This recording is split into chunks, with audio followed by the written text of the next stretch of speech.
دیکھیں میرے محترم ناظرین، اب میں آپ کے کاز نہیں لوں گا، اب میں کچھ اشکالات کا جواب دوں گا۔ کالر بہت لے لیا، اگر کوئی ناصبی کالر آ گیا تو میں لے لوں گا۔ نواسب کا اگر کوئی کالر آ جائے پکا جماعت سپاہی صحابہ کا، اس کو لے لیں گے، ٹھیک ہے نا؟ شکل سے بالکل شرط یہ ہے کہ شکل سے لگے کہ یہ یزید کا کزن ہے۔ لیکن ابھی میں کچھ اشکالات کا جواب دوں، سن لیجیے اچھی طرح سے۔ دیکھیں بعض اشکالات جو میں نے دیکھے ہیں کہ یہ ڈاکٹر زبیر صاحب کرتے ہیں، یہ ان کی بددیانتی میں مبتنی ہے۔ وہ اشکال کرتے ہیں، مثلا کہتے ہیں دیکھو شیعوں کے جو امام ہے اس کے پاس ایک راوی گیا، اس نے ایک سوال کیا، اس کو ایک جواب دیا، اگلے سال اس نے دوسرے امام سے دوسرا سوال کیا، دوسرا جواب دے دیا، اس نے مذہب اپنی چھوڑ دی، کیونکہ ان کے امام جو ایک امام کچھ بولتا ہے، دوسرا امام کچھ بولتا ہے، تو پتہ چلتا ہے کہ ان کے امام معصوم نہیں ہے۔ یہ ان کی اپنی کتاب میں لکھا ہے۔ یہ کہاں سے بولتا ہے؟ یہ کتاب رجال کشی سے بولتا ہے۔ یہ کتاب اختیار معرفت الرجال مؤسسۃ النشر الاسلامی، یہ فی عمر ابن ریاح کے متعلق، یہ عمر ابن ریاح کا واقعہ نقل کرتا ہے۔ عمر ابن ریاح جو تھا، اس نے شیعہ مذہب چھوڑ کے زیدی بن گیا، اسی لیے کہ اس نے ایک امام سے کچھ پوچھا تو اس نے کچھ جواب دے دی، اس کے کئی سال گزرے یا اگلے سال اس کے بیٹے سے دوسرے امام سے پوچھا تو اس نے کچھ اور جواب دے دی، اور پھر اس نے بعد میں اس نے سوچا کہ بھئی یہ تو غلط جواب دے رہا ہے، کسی کو کچھ، ایک دفعہ پچھلا امام کچھ کہہ رہا تھا، یہ اگلا امام کچھ کہہ رہا ہے۔ کسی شیعہ نے اس سے کہا کہ ہو سکتا ہے امام نے تقیہ کیا، اس نے کہا کوئی تقیہ وقیہ نہیں تھا، وہاں پہ کوئی نہیں تھا، صرف میں ہی تھا۔ اس سے کیا نتیجہ نکلتا ہے؟ یہ شخص کہتا ہے کہ پھر ان کے امام معصوم نہیں ہے، ان کے امام کے پاس وہ علم نہیں ہے جو اس کا ادعا، وہ کہتا ہے ان کے امام پہ وحی آتی ہے۔ زبیر صاحب کیا کہتا ہے؟ ان کے امام پہ وحی آتی ہے، تو اسے پتہ چلتا ہے کہ ان کے امام پہ وحی بھی نہیں ہے۔ تو یہ ان کی غلط فہمی ہے، ہمارے پاس کوئی ایسی حدیث نہیں کہ ائمہ اطہار علیہم الصلوۃ والسلام حلال و حرام کا علم ملائکہ سے لیتے ہیں، الگ بات ہے۔ حلال و حرام کا علم وہی ہے جو رسول اللہ صلی اللہ علیہ وسلم سے ان کو ملا۔ اب یہ روایت جو کتاب کشی میں ہے، اس میں کیا ہے؟ قیلہ پوری اس کی کیا ہے؟ قیلہ کس لیے ہوتا ہے بھائی؟ قیلہ اس لیے ہوتا ہے کہ مصنف کتاب کو اس کہانی پہ اعتبار نہیں۔ یہ سب کہانی جو یہاں پہ بیان کی گئی ہے، جس پہ وہ اقتناع کرتے ہیں، کشیوں کی کتاب میں دیکھو، ان کی کتاب میں ایسی باتیں ہیں کہ ان سے پتہ چلتا ہے کہ ان کے امام جو تھے آپس میں اختلاف رکھتے تھے، اور ایک امام دوسرے امام کو جٹلاتا تھا، ایک امام کوئی بھی کچھ کہتا تھا، دوسرا امام کچھ اور کہتا ہے۔ تو یہ کیا ہے؟ یہ اس بات پہ دلالت کرتی ہے کہ ان کے امام معصوم نہیں۔ یہ کہانی ہی بھائی، تم پہلے تو ایمانداری سے کیوں نہیں پڑھتے ڈاکٹر صاحب کہ یہ جس صیغے کے ساتھ مصنف کتاب نے اس کو نقل کیا ہے، اس واقعے کو نقل کیا ہے، یعنی تمریز کے ساتھ، یعنی یہ واقعہ جو ہے یہ معتبر نہیں ہے، یہ کہانی۔ یہ کتاب ہے آپ کی اپنی فتح المغیث بشرح الفیۃ الحدیث للعراقی، حافظ ابو الفضل عراقی کی حدیث کی شرح ہے۔ سخاوی محمد ابن عبد الرحمن السخاوی نے اس کی شرح کیا، جزء اول، چاپ مکتبۃ السنہ، کتاب قاہرہ میں سنہ 2003 میں چھپی ہے۔ ملاحظہ فرمائیے یہاں پر میرے محترم ناظرین، وَأَلْفَاظُ التَّمْرِيض كَثِيرَةٌ، تمریز یعنی حدیث کی تضعیف کے الفاظ، ہم اس روایت کو ضعیف مانتے ہیں، معتبر نہیں مانتے۔ اس کے الفاظ بہت سارے ہیں، کون سے؟ مثلا یذکر، ذکر کیا جاتا ہے، یروا، روایت کی گئی ہے، رویا کسی نے روایت کی، وقیلہ کسی نے بولا، کسی نے کہا ہے، ٹھیک ہے نا؟ یہ عبارت جب قیلہ کہا جاتا ہے، یہ تمریز کے الفاظ میں سے، تضعیف کے الفاظ میں سے۔ تو آپ جو ہے نا، ایک واقعہ شیعہ کتاب میں نقل کیا گیا ہے، شیعہ کتاب کے مصنف خود کہہ رہا ہے اس واقعے پہ میرا اعتبار نہیں ہے، آپ اس کو کاٹ کے، ٹھیک ہے نا، اس کو ایک مفروغ عنہ صحیح واقعہ کے طور پہ پیش کر رہے ہیں۔ یہ آپ کی خیانت، غداری ہے، یا آپ نے شاید روایت پوری طرح اچھی طرح سے نہیں پڑھی ہے ڈاکٹر صاحب، آپ کو سمجھ نہیں آئی ہے، تو آپ اپنی تصحیح کریں۔ یہ کتاب فتح الباقی بشرح الفیۃ العراقی، تعلیف القاضی ابی زکریا ابن محمد ابن زہریہ الانصاری السبکی، متوفى سنہ 926، جزء اول، چاپ منشورات محمد علی بیضون دارالکتب العلمیہ، سنہ 2002 میں چھپی ہے۔ والفاظ التمریض، یہاں پہ بھی کہتا ہے تمریض یعنی تضعیف کے الفاظ میں کیا؟ یذکر ہے، یروا، یقال، ذکر، رویہ اور قیلہ ہے، اور قیلہ۔ سمجھ میں آئی پہلی بات۔ دوسری بات یہ ہے میرے محترم ناظرین، آپ کی خدمت میں عرض کروں کہ ڈاکٹر صاحب کو سمجھنا چاہیے کہ ائمہ اطہار علیہم الصلوۃ والسلام خفا میں بھی تقیہ کرتے تھے۔ جیسے ہم اس روایت کو صحیح مان بھی لینا،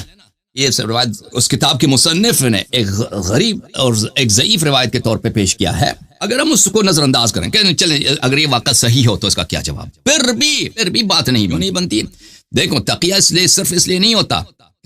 ابھی میں مجلس میں بیٹھا ہوں نا، مثلا پاکستان کراچی میں یا پشاور میں بیٹھا ہوں، کوئی شخص مجھے یہاں پہ 10 آدمی بیٹھے ہیں یا کسی ہوٹل میں بیٹھے، آپ کا عقیدہ کیا ہے معاویہ کے متعلق؟ میں ادھر تو نہیں کہوں گا کہ بھئی معاویہ کو میں لعنت کرتا ہوں، میں تو کہتا ہوں صحابہ رضی اللہ عنہ جان چھوٹ جائے بھائی مجھے قتل کر دیں گے، ٹھیک ہے، چوری نکال کے مجھے اسی وقت قتل کر دیں گے۔ کیا کہتے ہیں عمر کے متعلق تمہارا کیا عقیدہ؟ میں تو کہوں گا رضی اللہ عنہ، ٹھیک ہے نا، ہم صحابہ کو مانتے ہیں، بھائی صحابہ کو گالی نہیں دیتے، ہم صحابہ کو پیار کرتے ہیں۔ یہ جو کہوں گا، دیکھیں ایک تقیہ اس طرح، کیونکہ مجلس میں وہاں پہ ایسے افراد موجود ہیں جن سے تقیہ کیا جاتا ہے۔ ایک دفعہ ایسا ائمہ طاہرین علیہ السلام تقیہ کرتے تھے کہ وہ اپنے شیعوں کو ایک ہی بات کے احکام مختلف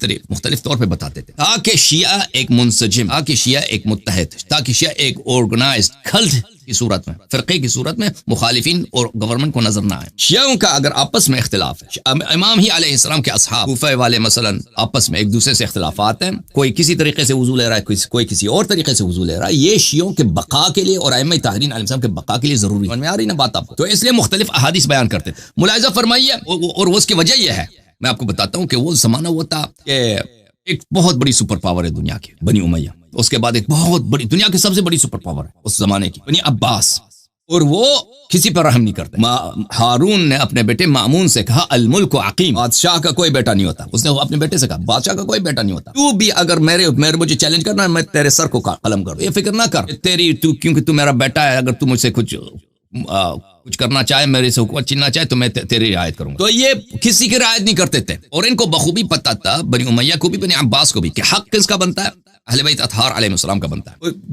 پورے عالم اسلام میں بھی لوگوں کے دل کس کے ساتھ اہل بیت علیہ السلام کے ساتھ تھے، سوائے شام والوں، سب اہل بیت علیہ السلام سے پیار کرتے تھے۔ اور پھر ائمہ طاہرین علیہ السلام کے فضائل ایسے ہوتے تھے کہ لوگ ان کے فضائل سن کر ان کے الوہیت کے قائل ہو جاتے، لوگ ائمہ اطہار علیہ السلام کے اب امامت تو دور کی بات ہے، الوہیت کے قائل ہو جاتے تھے۔ کتنے لوگ تھے، ابھی میں فرقے آپ کو بتاؤں گا، وہ دین سے اس لیے خارج ہو گئے کہ انہوں نے کرامات معجزات دیکھے، الوہیت کے قائل ہو گئے۔ تو عرض یہ ہے کہ اس صورت میں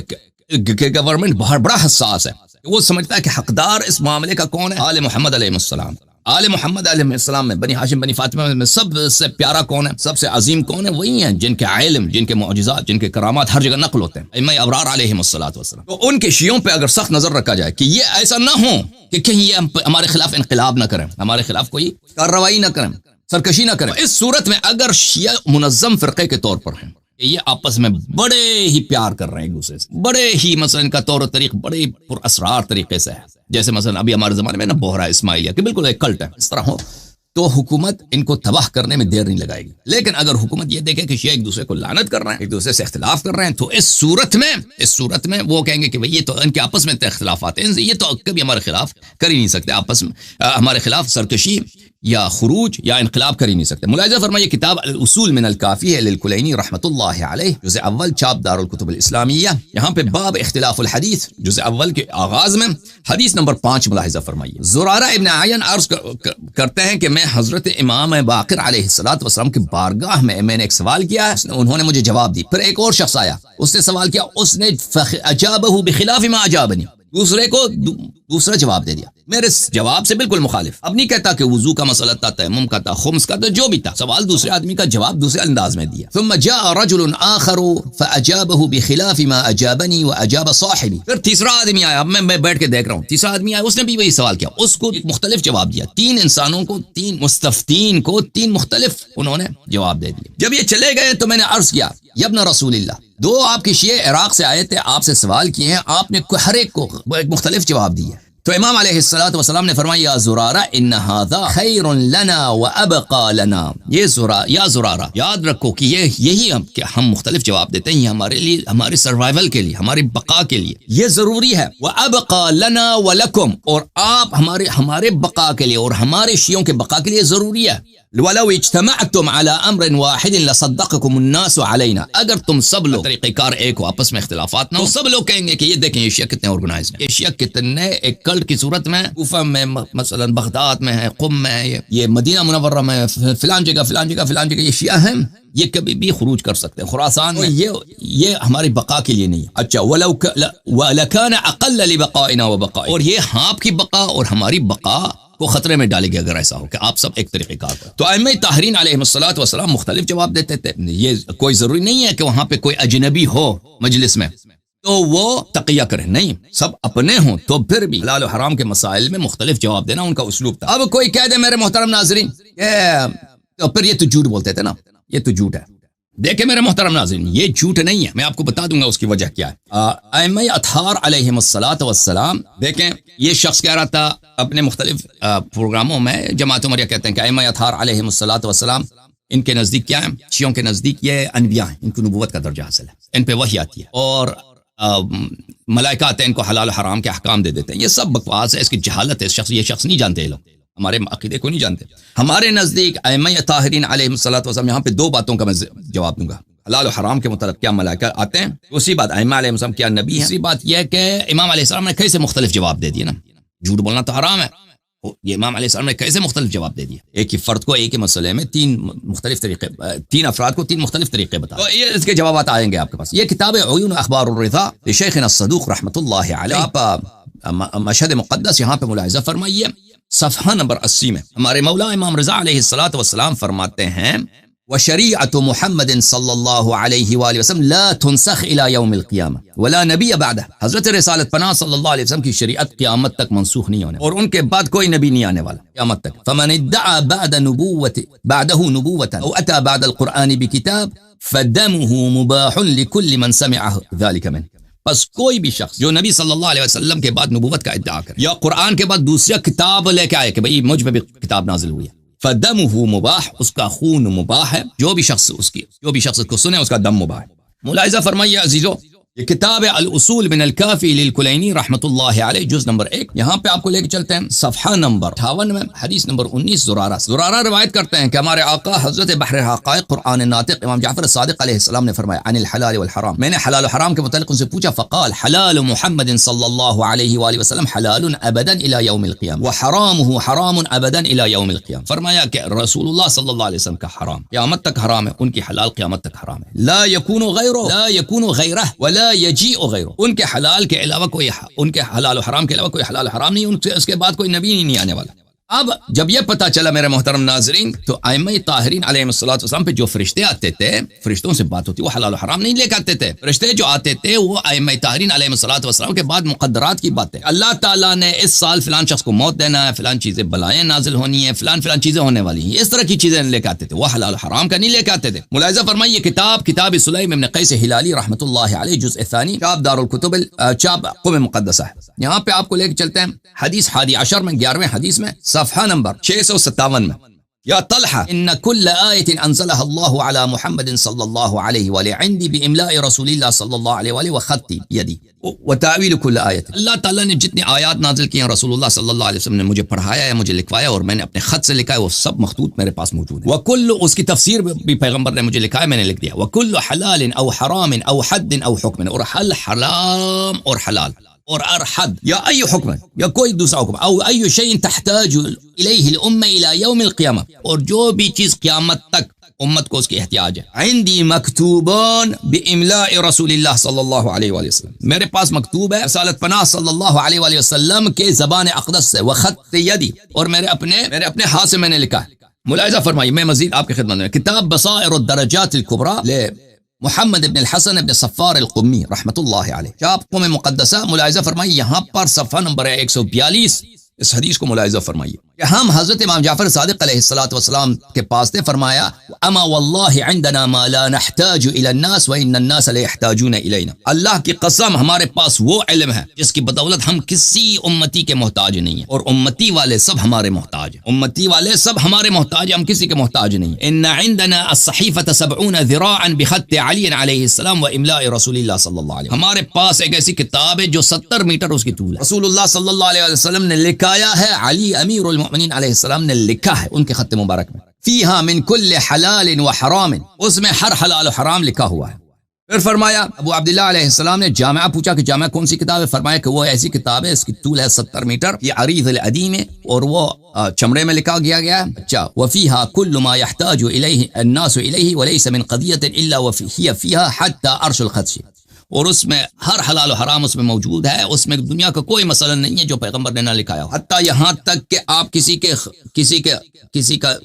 جسم پہ ایسا لکیر کھینچے نا تو اس کا جرمانہ کیا، اس کا بھی وہاں پہ لکھا ہے جرمانہ کیا۔ تو عرض یہ ہے میرے محترم ناظرین، جب سب حلال و حرام رسول اللہ صلی اللہ علیہ وسلم کی جانب سے، ان کے خط مبارک سے، یہ پوری شریعت پیغمبر محفوظ کر کے گئے تھے ائمہ طاہرین علیہ السلام کے پاس، تو امام علیہ السلام جب جواب دیتے ہیں نا، 3 آدمی آتے ہیں، ان کو 3 مختلف جواب دیتے ہیں، تو وہ ان کے پاس وہی مکتوب ہے کہ فلان شخص جو اس حالت میں اس کی حالت یہ ہو تو اسی مسئلے میں اس کا حکم یہ ہے کہ یہ کرے، دوسرا شخص اس کے لیے یہی حکم ہے کہ وہ یہ کرے، تیسرا یہی ہے کہ وہ اس طرح کرے، فلان شخص تقیہ میں وہ اس طرح کرے، فلان شخص تقیہ میں نہیں ہے وہ اس طرح کرے، تو وہ جو 3 مختلف احکام بتا دیے ہیں، وہ بھی امام علیہ الصلوۃ والسلام نے رسول اللہ صلی اللہ علیہ وآلہ وسلم کی جانب سے جو علم ان کے پاس تھا، موروث ان کے روح سے دیا، وہ بیان کیا۔ اور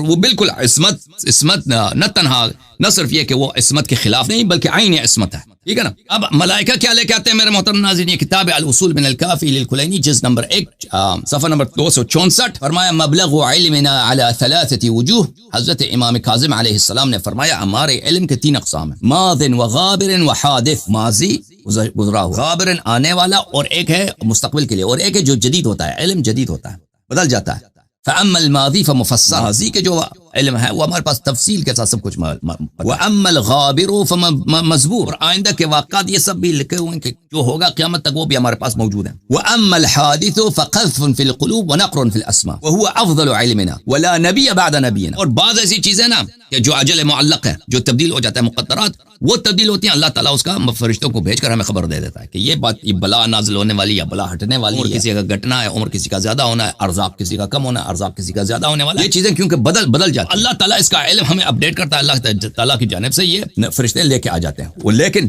یہ نبوت نہیں ہے، لا نبی بعد نبی، ہمارے پاس نبی کے بعد کوئی نبی نہیں ہے۔ پتہ چلا نا آپ عزیزو، پتہ چلا کہ جو چیز یہ شخص لے کے آیا تھا، تو دوبارہ آتے ہیں کہ علی ابن ریاح کے متعلق یہ کہتا ہے کہ بھئی علی ابن ریاح گیا ہے امام علیہ السلام کے بارگاہ میں، اس نے سوال کیا ہے تو امام نے ایک جواب دیا، اور وہاں پہ کوئی تابعی نہیں کہ تقیہ کرتا،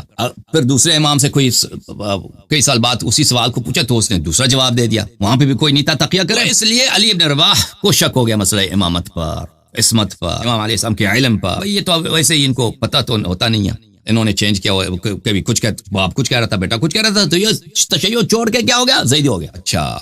اس کا جواب کیا ہے کہ یہ بدنیتی پہ مبتنی ہے، کیونکہ علی بن رباح کا واقعہ یہ خود تمریز کے ساتھ مذکور ہے، تضعیف کے ساتھ مذکور ہے، یہ کوئی مفروغ عنہ واقعہ نہیں ہے کہ ثابت ہے،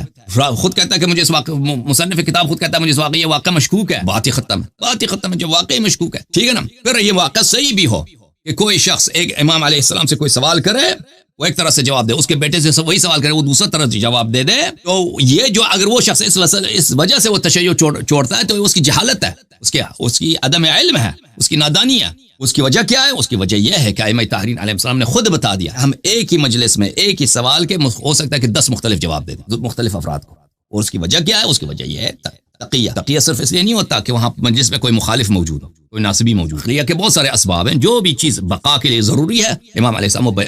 وہ طریقہ اپنا لیتے ہیں، ان کو پتہ ہوتا ہے ان کو کیا کرنا، اور یہ کہ ایک ہی مسئلے کے 3 مختلف احکام ہوں، اگر وہ ان کے پاس منصوص موجود ہے رسول اللہ صلی اللہ علیہ وسلم سے، تو یہ عین دین یہی ہے، ٹھیک ہے نا،